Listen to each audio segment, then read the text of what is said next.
আমরা দীর্ঘদিন ধরে নজরে রেখেছি অনেকগুলো ফ্রিল্যান্সার যারা ইন্ডিয়া থেকে চোরাই পথে পণ্য নিয়ে আসে। শুধু ইন্ডিয়া না, থাইল্যান্ড থেকে নিয়ে আসে, পাকিস্তান থেকে নিয়ে আসে, এবং তারা লাগেজে ভর্তি করে নিয়ে আসে। এগুলোর কোনো ভ্যাট ট্যাক্স দেয় না। তো বেশ কিছু ইনফ্লুয়েন্সার তারা চকলেটও নিয়ে আসে। এর মধ্যে তনি হলো অন্যতম, যে ইন্ডিয়া থেকে মালামালগুলো নিয়ে আসে, পাকিস্তানি মালামালও নিয়ে আসে। তো আমরা তাকে সাবধান করেছিলাম যে ভারতীয় পণ্য বয়কটের যে আমাদের আন্দোলন, সেই আন্দোলনের এখানে প্রেস ক্লাব থেকেই সতর্ক করেছিলাম, এবং আমরা দেখেছিলাম সে আমাদেরকে ব্যঙ্গ করেছিল। হ্যাঁ, যে ভারতীয় পণ্য ছাড়া খাবো কি, পেঁয়াজ ছাড়া খা, এরকম বিভিন্নভাবে ব্যঙ্গ করেছিল। তো আল্লাহর বিচার যে সে তার উপযুক্ত শাস্তি পেয়েছে, যে ধরা খেয়েছে যেভাবে। হ্যাঁ, এবং আমরা আরো অনেক যারা ইনফ্লুয়েন্সার আছে ইন্ডিয়ান পণ্য বিক্রি করতেছে বা বিদেশি পণ্যগুলো চোরাই পথে নিয়ে এসে বিক্রি করে, তাদেরকে বলতেছি যে একটা সময় আপনারা নির্বিঘ্নে এই ব্যবসাটা করতেন, কিন্তু মনে রাখবেন যে আপনাদেরকে ধরার জন্য একটা টিম সর্বক্ষণভাবে কাজ করছে। আমরা গোয়েন্দা সংস্থাকে আপনাদের তথ্য দেব, আপনাদের তথ্য দেব ভোক্তা অধিকারকে, তারপর রেভিনিউ বোর্ডকে আমরা তথ্য দেব, আপনাদেরকে আমরা ধরবই যেভাবেই হোক। তনি যদি আবার চিন্তা করে আবার ইন্ডিয়ান পণ্য নিয়ে আসবে, আবার পাকিস্তানি পণ্য এগুলো বিক্রি করবে, আমাদের কথাই স্পষ্ট যে আবার সে একটা হয়রানির শিকার হবে।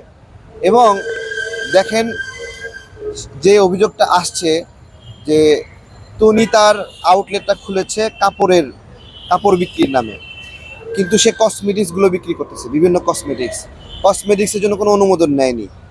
এখন তার এই কসমেটিক্সগুলো ইম্পোর্ট করছে কে, সেটাও সে বলতে পারছে না, এবং এগুলো বেশিরভাগই ইম্পোর্টের কোনো ট্যাগ নাই, কোনো তথ্য দিতে পারছে না। এর ফলে রাষ্ট্র বঞ্চিত হয়েছে, পাশাপাশি দেশের টাকা চোরাই পথে চলে গেছে। এই যে লাগেজে করে যারা পণ্য নিয়ে আসে, আমাদের এই সংখ্যাটা কত আসলে? এই সংখ্যাটা কিন্তু এত বড় যে মূল পণ্যের চেয়ে এই লাগেজ পণ্যের ভার অনেক বেশি। আমরা এর আগে 12 জন ইন্ডিয়ান নাগরিক গ্রেপ্তার হয়েছিল, আপনারা দেখেছেন, এবং তাদের তথ্য কিন্তু আমরা দিয়েছিলাম। আমাদের কাছে ইনফরমেশন হয়েছিল অর্চার্ড পয়েন্টে তারা ইন্ডিয়ান চোরাই মোবাইলগুলো এখানে বিক্রি করতে আসছে ইন্ডিয়া থেকে। আমরা গোয়েন্দা সংস্থাকে তথ্য দিয়েছিলাম, সেটা তারা গ্রেপ্তার করেছিল। তো একটা সময় নির্বিঘ্নে কাজ করতো, এবং এখানে প্রশাসনের লোকেরা অতটা পারদর্শী না। সে জায়গা থেকে তারা অগ্রিম তথ্যগুলো পায় না। যেহেতু আমরা এই জায়গাতে কাজ করছি, আমরা তন্নিকে সহ তন্নির মতো আরও যারা আছে তাদেরকে বলি যে আপনারা ব্যবসা করেন, উদ্যোক্তা করেন। আমাদের এখানে উদ্যোক্তার বড়ই অভাব, কিন্তু যেই অ্যাটিটিউডে আপনারা ব্যবসা করছেন, এটা আসলে মানে ব্যবসায়িক ম্যানার বলে না। সবচেয়ে বেশি খারাপ লেগেছে আমাদের যে লাইভে এসে ড্রেস চেঞ্জ করছে সে। এটা এটা কী ধরনের আচরণ? সামাজিক যোগাযোগ মাধ্যমে অন এয়ারে থেকে সে একটা পর একটা কাপড় খুলছে, দেখাচ্ছে মানুষকে। এটা তো হয় না, এটা বিজনেসের ট্রেড না। আমাদের যারা ব্যবসা করে, যারা গ্রাহকদের প্রয়োজন, এখন গ্রাহকের তো নতুন করে প্রয়োজন হয় না। উনি যতই অশ্লীল আচরণ করুক, এমনটা না যে আরও অনেক বেশি পণ্য গ্রাহকরা কিনবে। তাদের যে বাজেট, সেই বাজেট অনুযায়ী কিনবে। সুতরাং এইটার প্রয়োজন কি? তনি যে আচরণগুলো করেছে, আমি আশা করি এই ঘটনার পরে তার একটা শিক্ষা হবে। তার মূল যে শিক্ষার জায়গা দরকার, তার ড্রেস কোড সহ যে অশ্লীল অঙ্গভঙ্গি করেন, এগুলো নিয়ে খুবই সমস্যা। ধরেন একটা মানে খারাপ ভিডিও, এটা কে কে দেখবে সিদ্ধান্ত নেয় যে এটা আমি দেখব কি দেখব না। কিন্তু তনিরা যখন সামাজিক যোগাযোগ মাধ্যমে এসে অশ্লীল অঙ্গভঙ্গ করছে, তখন কিন্তু জাতপাত ভেদে নির্দিষ্ট লোক দেখছে না, পাবলিক টাইম লাইন সেখানে ঠেললে একজনের সামনে আসছে। এটা কেমন যে এরকমভাবে একটা কাপড় টেনে তুলতেছে, সেগুলো মানে আপনার হলো জামার ফিতা এভাবে ঠিক করতেছে, তারপরে আপনার হলো এরকম নাভি দেখাচ্ছে, নামাচ্ছে। আমাদেরকে এগুলো দেখতে হচ্ছে, আমরা চাচ্ছি না, তারপরে এগুলো আসছে। অদ্ভুত হলো, এগুলো ফেসবুক ফর ইউতে চলে আসে, আমরা না চাইলেও সেগুলো আমরা চলে আসে। এখানে ভোক্তা অধিকারকে আমি বলবো যে আপনাদের নজরদারিগুলো আরও বাড়ান। আমাদের এই দেশীয় পণ্যের যে সংকট, যে সম্ভাবনা, এই জায়গা থেকে যদি ভোক্তা অধিকার সঠিকভাবে কাজ করতো, তাহলে এরকম হতো না। হ্যাঁ, এবং এগুলো ধরা যায় অনেক কঠিন তা না হয়। ফেসবুকে ওপেনলি লিখে দিচ্ছে যে ইন্ডিয়ান কাতান কাপড়, কাপড়টা কে আনলো, কই থেকে আনলো?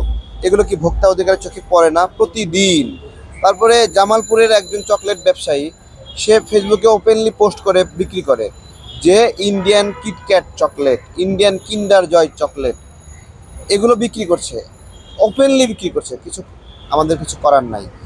হ্যাঁ, তো তন্নির বিষয়ে দেখেন, তন্নির কিন্তু আউটলেটগুলো একটা একটা করে বন্ধ হবে এখন। সত্যিকার অর্থেই যারা জাত ব্যবসায়ী তারা চুরিচামারির প্রয়োজন হয় না, আর যারা জাত ব্যবসায়ী না তারা বিভিন্নভাবে চুরিচামারির প্রয়োজন হয়, বিভিন্নভাবে ট্যাক্স ফাঁকি দেওয়া, অবৈধ ব্যবসা করা, এবং যে ডিক্লারেশনে পণ্য বিক্রি করে সেই পণ্য না হওয়া। এই যে তন্নিরা চলেই কিন্তু এইভাবে। হঠাৎ করে একটা ব্যবসায়, আমি আপনাকে বলি যে একটা কাপড়ের দোকান আছে, সেই কাপড়ের দোকানে প্রফিট জেনারেট করাই অনেক কঠিন হয়, অর্থাৎ সে তার মানে পুঁজি ধরে রাখতে পারে না। সেইখানে একটা দোকান থেকে দূরের দোকান, দূরের দোকান থেকে তিনটে দোকান, তিনটে থেকে চারটা, পাঁচটা, ছয়টা, জেলায় জেলায় গিয়ে করতেছে, টাকাটা কই থেকে আসে বলেন? তো এগুলো নিয়ন্ত্রণ করা খুবই জরুরি আর কি। ভাই, বিষয়টা হচ্ছে তন্নির সাথে আপনি কি যোগাযোগ করেছিলেন ব্যক্তিগতভাবে যে আপনার এই? না, আমাদের আমাদের আমরা যাদের সাথে কথা বলি সেই স্ট্যাটাসের সঙ্গে যায় না। হতে পারে তার অনেক ফ্যান ফলোয়ার আছে, এটা আমাদের সাথে যায় না। আমরা চাইলেও আপনিও তো ঠিক একজন আছে। একটু কথা শেষ করে প্লিজ, আপনি কথা বলছেন। আপনিও এক অঙ্গনের স্টার, হ্যাঁ। তন্নিও এক অঙ্গনের স্টার। এখন বিষয়টা হচ্ছে তন্নি তো সেটাও বলতে পারে যে আপনি তার ব্যবসার যে প্রফিট, ব্যবসার যে এক্সপেনশন যেটা বেড়ে চলেছে সেটাকে ঈর্ষান্বিত হয়ে আপনি তার বিরুদ্ধে এই ধরনের অভিযোগ আনছেন।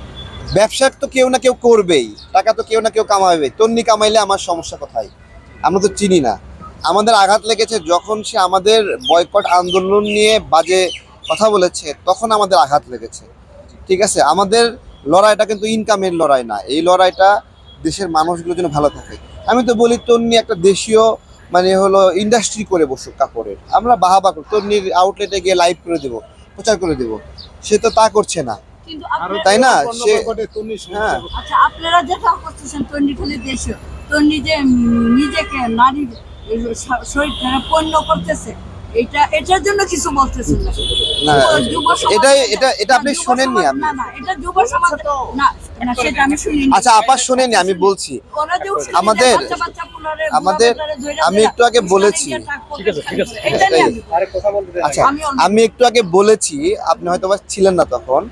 মানে সে যে গ্রেডের ভিডিওগুলো করছে, এগুলো আমাদের মানে সোশ্যাল পরিবেশে এগুলো এইভাবে দেখানো যায় না। ঠিক আছে, একজন একটা কমেন্ট করেছে, খুবই বাজে কমেন্ট করেছে, অশ্লীল কমেন্ট করেছে। সে ভাইরাল হওয়ার উদ্দেশ্যে ওই কমেন্টটা পড়ে শোনায়ে নিজের অশ্লীল অঙ্গভঙ্গি দেখাচ্ছে।